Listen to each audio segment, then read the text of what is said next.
Allah itu indah dan Allah suka yang indah. Ternyata Nabi tidak mengatakan bahwa orang yang pakai pakaian yang bagus, sandal bagus, kenderaan bagus itu tidak disebut dengan sombong, karena Allah suka yang indah-indah. Orang Islam itu harus punya izzah, harus punya kemuliaan. Kenapa sombong ini menjadi sumber kebencian Allah? Karena sebenarnya itu pakaian Allah, bukan pakaian kita. Allah lah al-mutakabbir, Allah lah yang maha sombong, Allah yang berhak sombong. Maka siapa yang berani memakai jubah Allah, Allah haramkan surga untuknya. Kita ini nggak boleh sombong, Pak. Sesama kita pun nggak boleh sombong. Ya. Jangan merasa lebih alim lah. Kalau bahasa kita kan so alim. Hari ini ada orang merasa lebih alim, itu nggak mau lagi bergabung dengan kaum muslimin, punya kelompok sendiri, hanjit jak masjidnya, hanjit jak masjid je. Assalamualaikum warahmatullahi wabarakatuh. Anda rindu mendengarkan kajian-kajian dari ustadz-ustadz kita dari Aceh? Kunjungi channel YouTube Maulizul Akbar NAD. Subscribe, like, share, komen.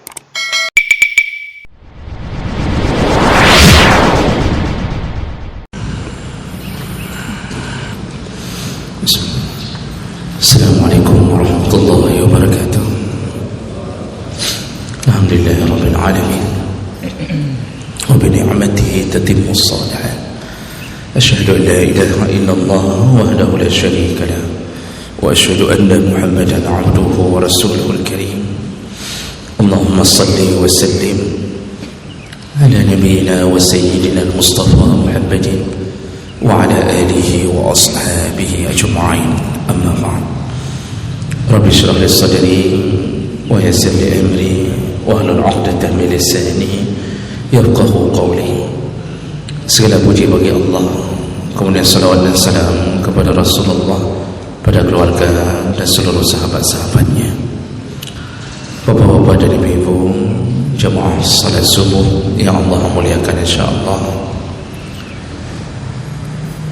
Di pertemuan yang lalu kita telah membahas tentang ancaman mereka yang meninggalkan salat malam, tertidur sampai subuh, tidak melakukan apapun di tengah malam. Dan kita sudah bacakan beberapa hadis. Penyebab utamanya selain lemahnya iman, yaitu gangguan dari syaitan yang mencoba menjatuhkan hamba agar tidak banyak pahala dan tidak mengambil kesempatan bertemu Allah di tengah malam dengan cara dikencingi telinganya. Syaitan mengencingi telinganya, dan juga syaitan mengikat 3 ikatan terhadap orang yang tidur sehingga dia tidak bisa melepaskan diri di tengah malam. Dan ini patut kita waspadai seandainya kita termasuk golongan yang tidak pernah bangun di malam hari untuk berjumpa dengan Allah Subhanahu wa ta'ala. Baik, kita lanjutkan. Masih tersisa satu hadis tentang masalah ini, masih di dalam bab yang sama. Hadis dari Abi Hurairah radhiyallahu anhu qala Rasulullah sallallahu alaihi wasallam, Rasulullah berkata, innallaha yubghidu, sesungguhnya Allah marah, Allah benci. Jadi ini yang mau dibahas dalam hadis ini, yaitu golongan orang-orang yang dibenci oleh Allah Subhanahu wa taala. Kebencian Allah itu berakibat pada kemelaratan hidup di dunia, juga berakibat kepada dicabutnya kasih sayang di hari akhirat. Di dunia melarat, di akhirat tidak ada sayang Allah. Ketika di akhirat tidak ada sayang Allah, maka di situ akan timbul kesusahan. Karena orang akan membutuhkan kasih sayang Allah di hari kiamat, tapi dia tidak disayang Allah. Maka ada kelompok-kelompok orang yang sangat dibenci oleh Allah Subhanahu wa ta'ala. Siapakah mereka? Yang pertama yaitu kulla ja'dhari. Nabi mengatakan manusia yang dibenci pertama oleh Allah adalah ja'dhari. Siapa itu ja'dhar?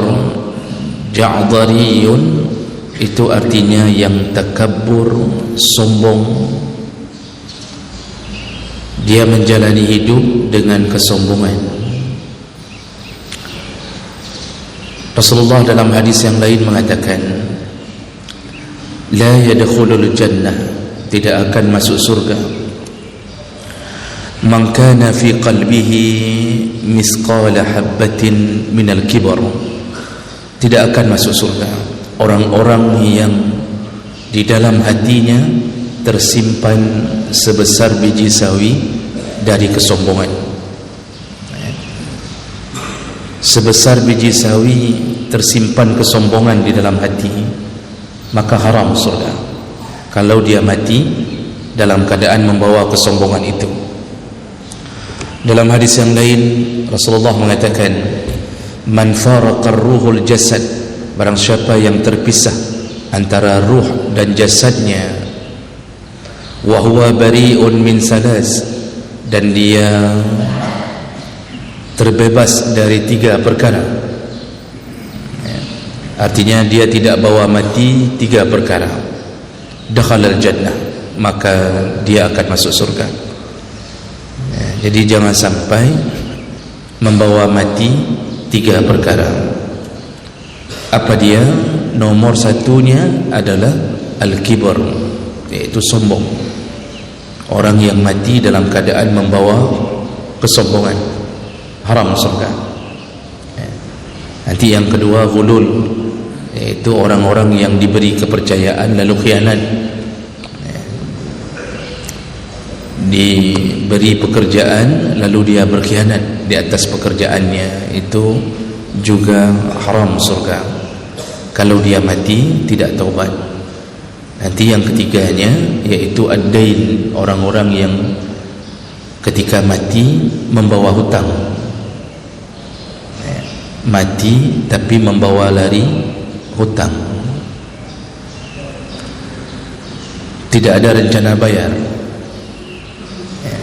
Ini orang ini nanti dibereskan di akhirat.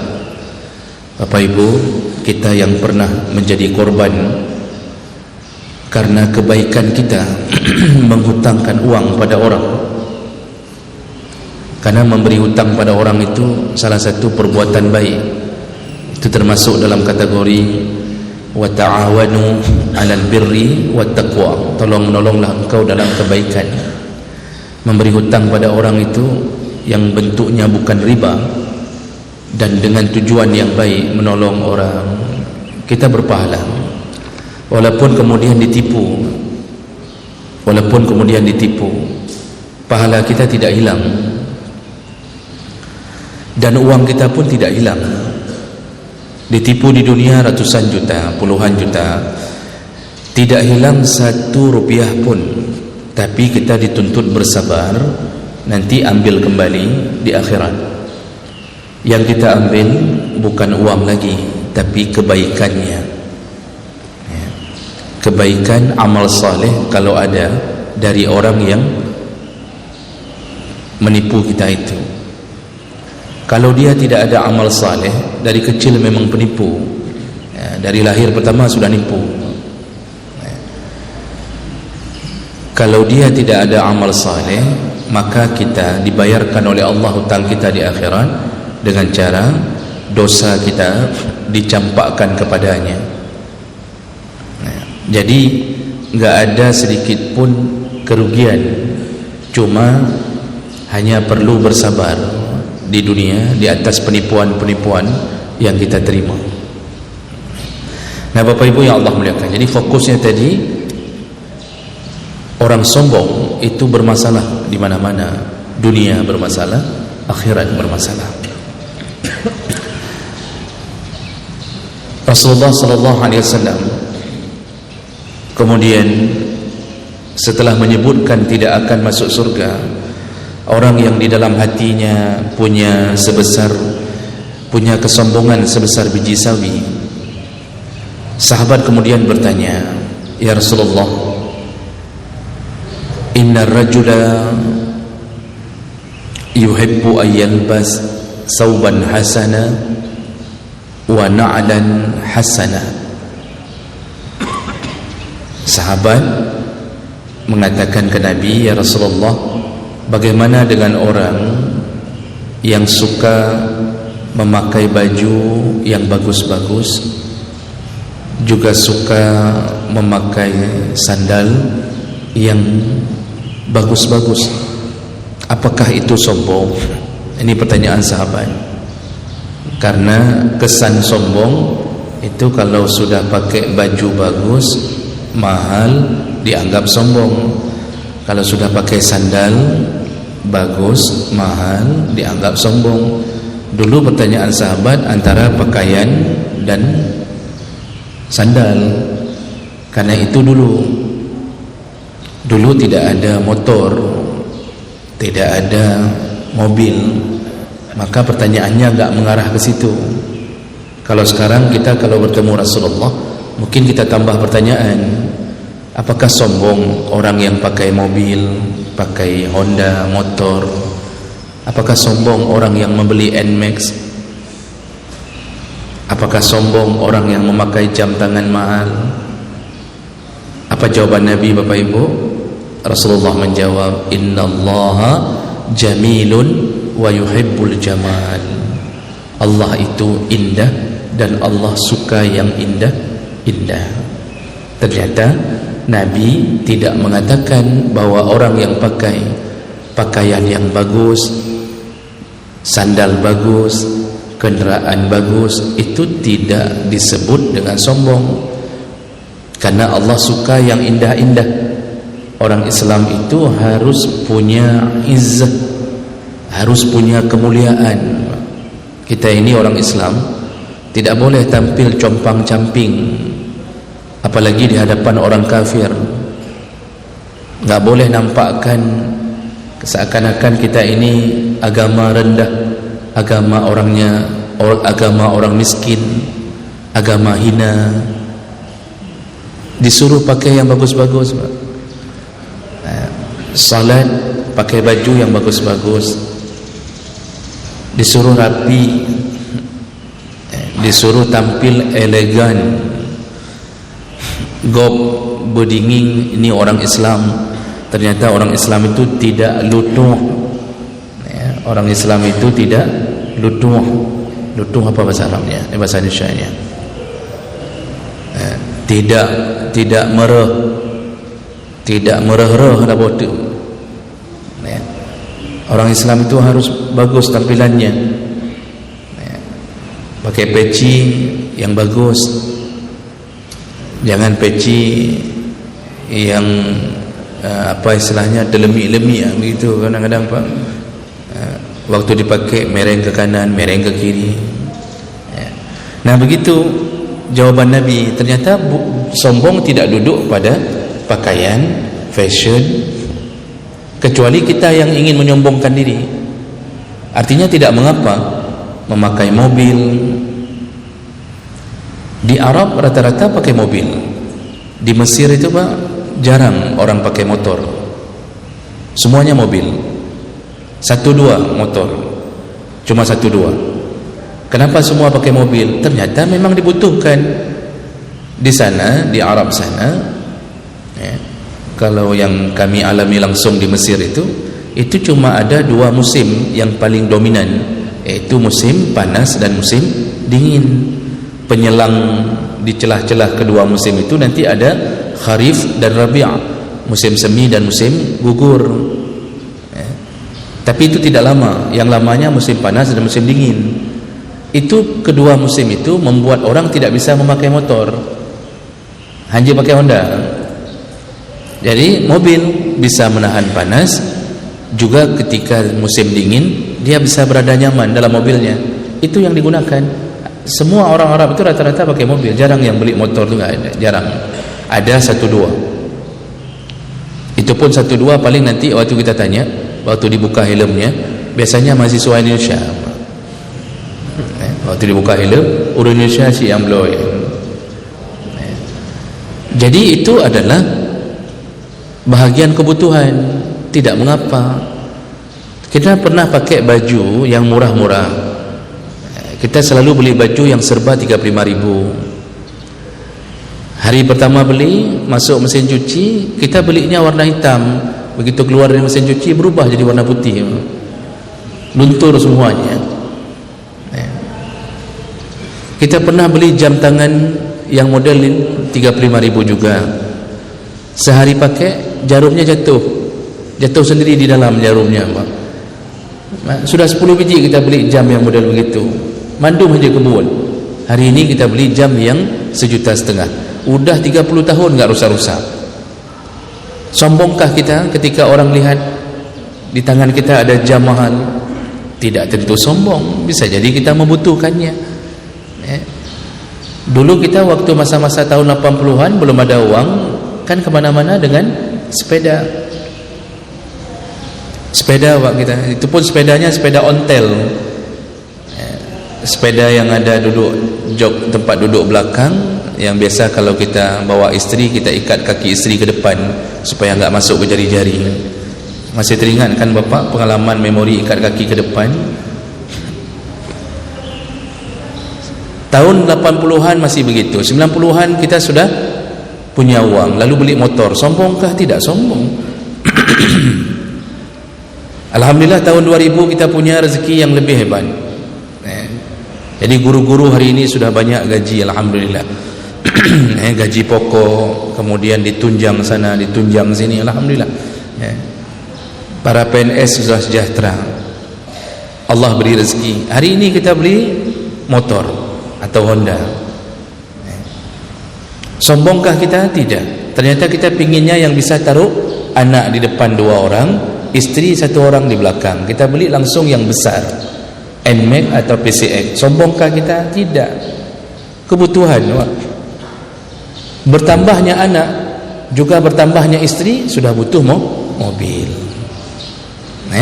Maka orang hari ini beli mobil untuk pergi ke mana-mana, berangkat ke Medan, ke Banda Aceh. Janganlah naik L300 terus-terusan. Istri sudah muntah berkali-kali dalam L300. Ada yang lupa bawa plastik lagi, Pak. Sombongkah orang punya mobil? Tidak. Itu bukan ukuran sombong. Jadi kalau begitu, sombong itu apa? Di situ Nabi baru jawab, supaya tidak salah faham. Manusia pertama yang dibenci Allah sombong ini, ternyata sombong itu adalah ciri-cirinya 2, yaitu batarul haq. Yang pertama, menolak kebenaran. Orang sombong itu menolak al-haq. Apa itu al-haq? Yaitu syariat Allah. Dia tolak syariat Allah. Disuruh salat, dia tidak salat. Itu orang sombong. Salat Jumat tidak pernah pergi, sombong. Disuruh bayar zakat, tidak bayar zakat. Emas di rumah sudah melebihi 85 gram, enggak mau bayar zakat, sombong. Dia lawan Allah. Jadi sombong itu pertama melawan Allah. Uang dalam ATM sudah melebihi 50 juta, seharusnya sudah daftar haji, tapi dia sengaja tidak daftar dengan alasan daripada nunggu sampai 30 tahun, bagusnya enggak usah daftar saja. Masalah nunggu 30 tahun bukan urusan kita. Yang Allah lihat adalah kamu ada rencana taat atau tidak. Karena Allah menyebutkan liman istata'a ilaihi sabila, yaitu orang yang sudah mampu wajib haji. 50 juta itu sudah bisa memberangkatkan diri dan istri, walaupun tidak wajib menghajikan istri. Tidak wajib menghajikan istri, karena haji bukan termasuk nafkah utama. Oh, ada suami yang ingin menghajikan istri, maka dia telah menjadi suami yang super baik. Dia sedekahkan hartanya untuk istri, dihargai istrinya. Jadi isteri tidak perlu sedih seandainya suami berangkat gerok,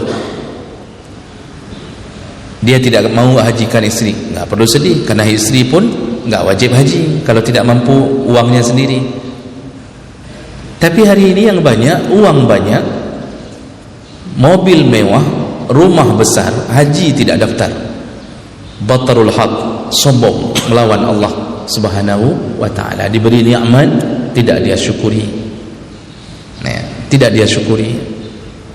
Maka ini yang disebut sombong. Makanya semua orang-orang yang meninggal dalam kesombongan itu karena melawan Allah. Fir'aun itu sombong, Qarun sombong, semua melawan Allah Subhanahu wa ta'ala.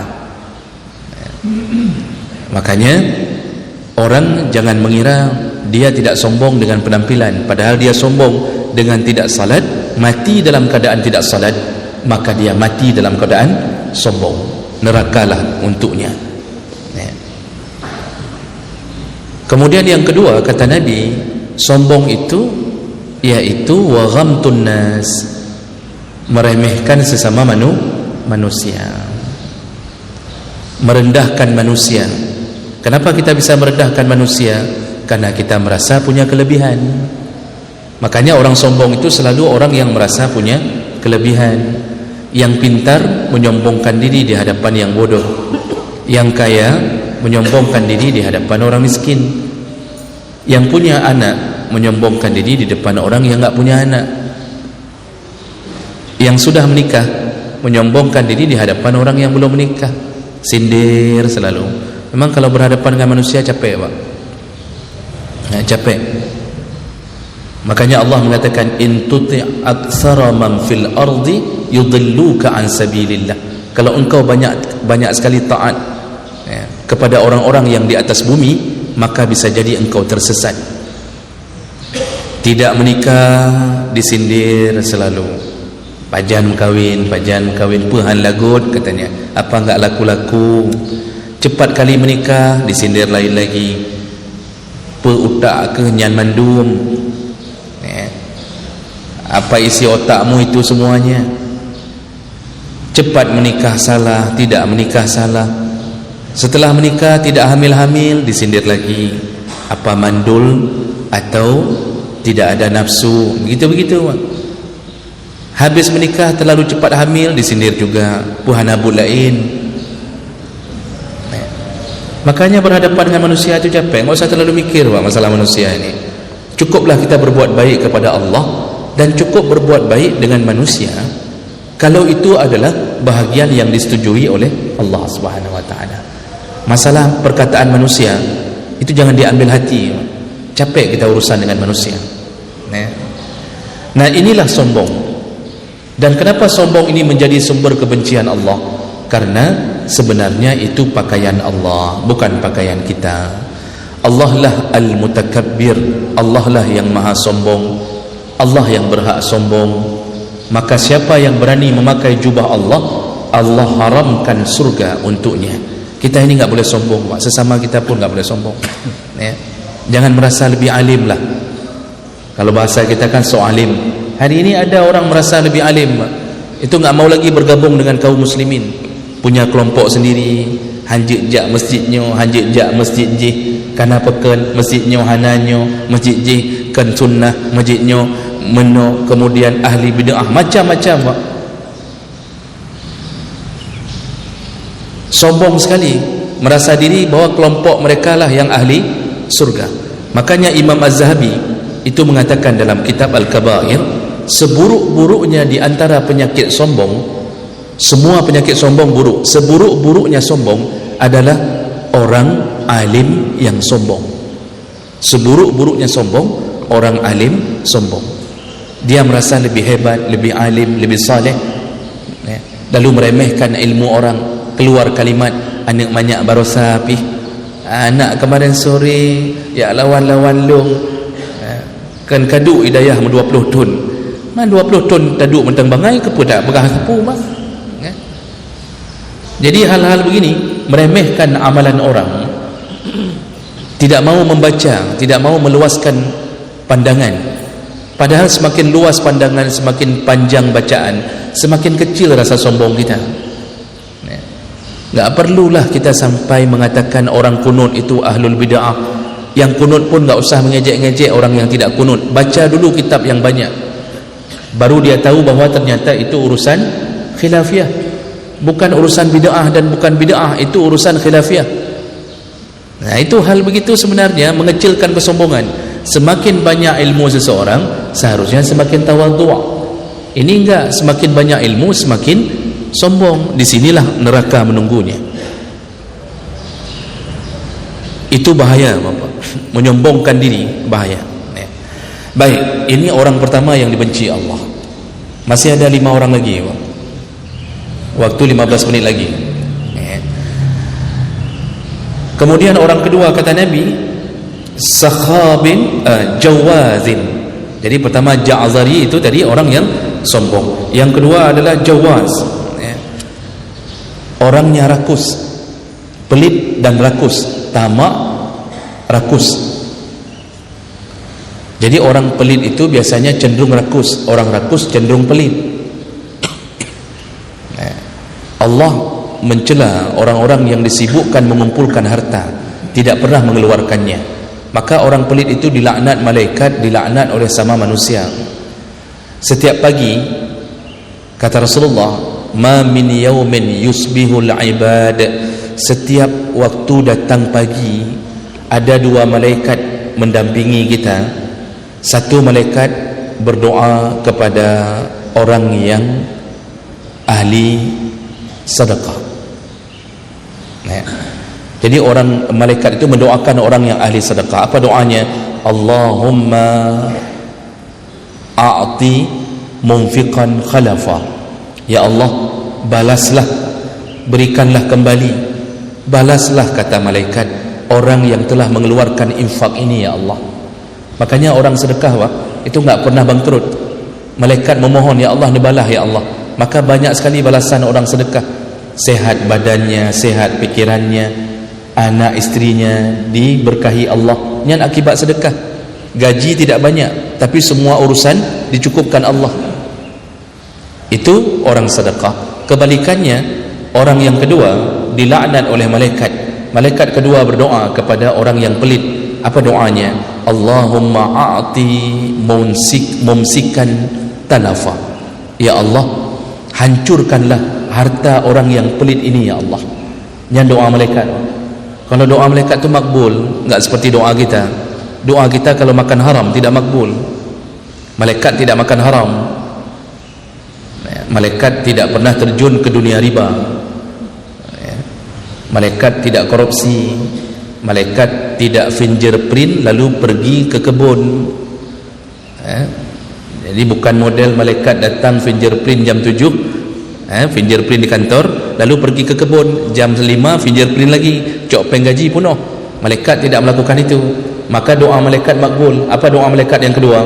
Ya Allah, hancurkanlah harta orang yang pelit ini. Makanya orang pelit, Pak, itu lama-lama hancur sendiri dia hartanya.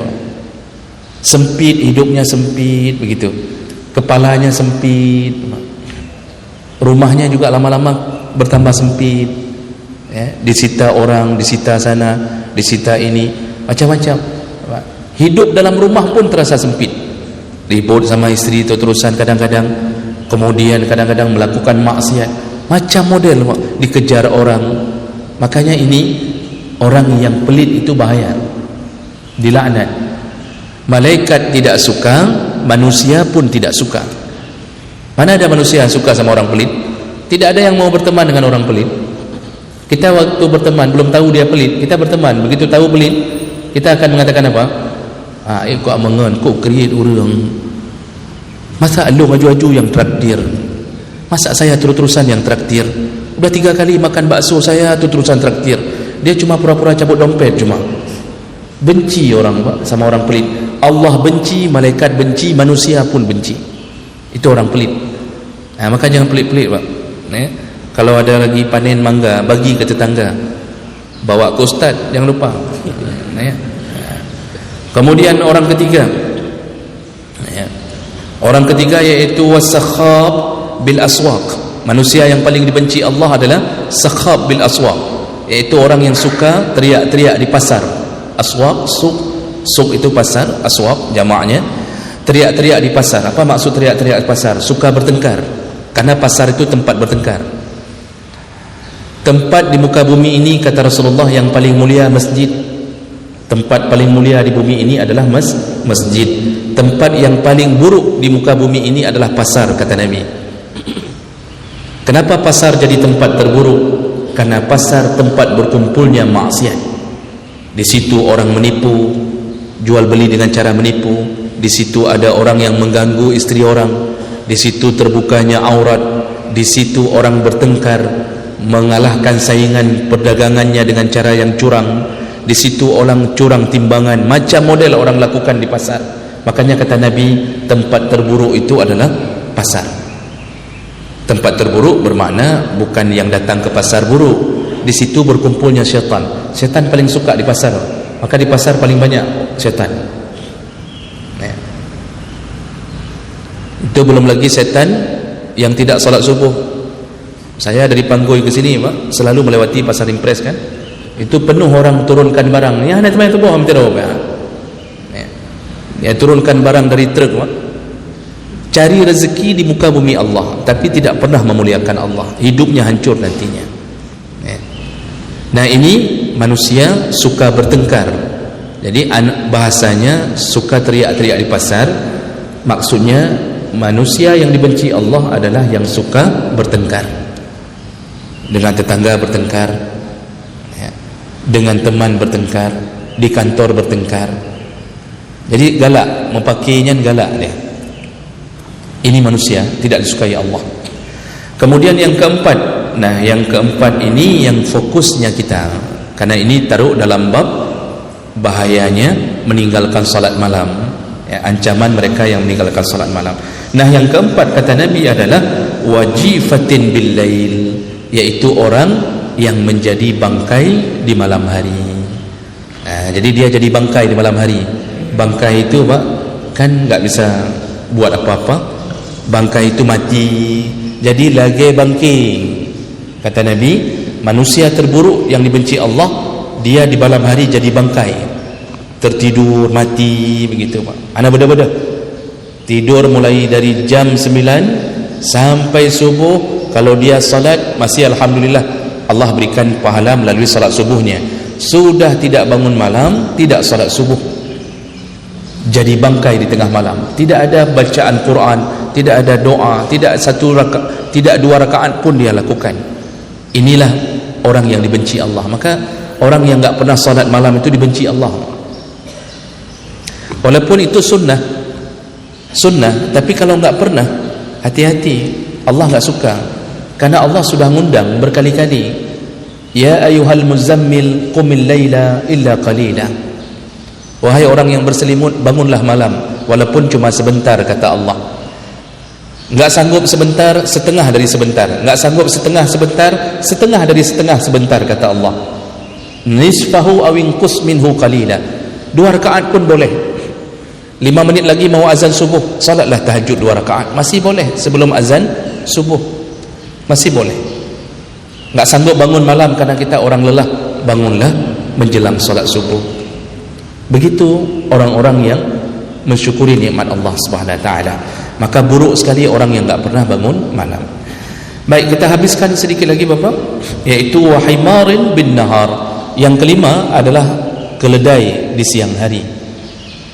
Malam jadi bangkai, siang jadi keledai. Keledai, Pak, itu diibaratkan orang yang seperti keledai, yaitu orang yang hidup di siang hari hanya cari makan. Jadi kepala dia itu cuma cari makan. Salat subuh enggak ada, nanti bangun jam 7 karena harus masuk kantor. Masuk kantor ya, taat dia masuk kantor. Salat zuhur enggak ada, azan enggak dengar, pulang jam 5, malam jadi bangkai, siang jadi keledai. Jadi keledai, himar. Himar itu kerjanya apa? Itu ya enggak mikir apa-apa. Semua binatang sebenarnya begitu, tapi himar itu binatang yang memang dipekerjakan. Himar itu dipaksa untuk cari makan.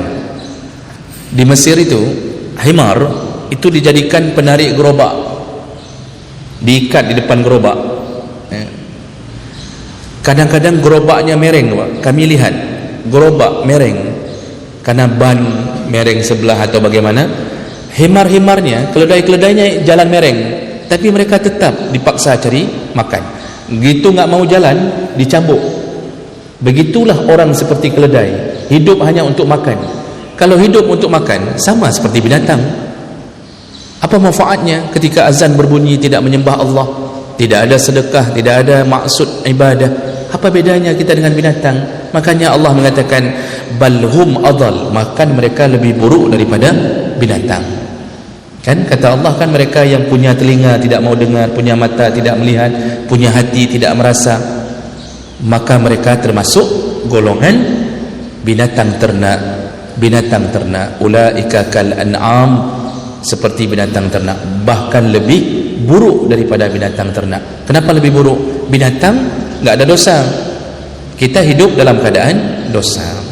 Nah, ini yang kelima. Yang terakhir kata Nabi, alimun bi amrid dunya, jahilun bil akhirah.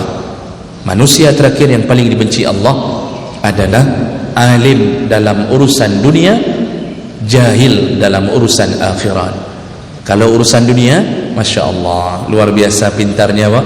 Ranking 1 itu rumus-rumus kimia itu habis dihafal, Pak. Habis dihafal. Rumus matematika, dalil ini, Pythagoras, kemudian kalau Archimedes begini, fisika, habis dia hafal. Jangan tanya rukun salat, jangan tanya tentang Al-Fatihah apa artinya. Kalau urusan dunia, sampai ngukur aspal dia faham. Ni aspal kalau begini berarti dibutuhkan semen sekian, pasir sekian, dia faham. Konstruksi bangunan dia faham, cara buatnya ini. Nanti cara lengketkan begini. Tapi begitu urusan ibadah, urusan agama, dia jahil, tidak faham apa-apa. Makanya kenapa tukang-tukang yang buat masjid rata-rata enggak salat? Tukang-tukang yang kita hadirkan buat masjid, begitu datang azan, dia enggak salat, Pak. Dia duduk di dalam tempat dia, nanti habis orang pulang dari salat baru dia datang lagi. Kalau urusan bangunan, pintarnya minta ampun. Urusan agama, benar-benar dia tidak faham.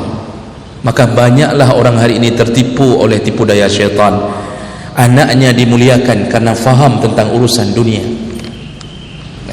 Oh, cita-cita anak, Pak, ini kamu kalau ngambil kuliah, ngambilnya jurusan migas katanya. Ayahnya menuntun, nyan minyak kacok kuliah, anda kacok jurusan migas, migas yang apa, Pak? Minyak dan gas kan?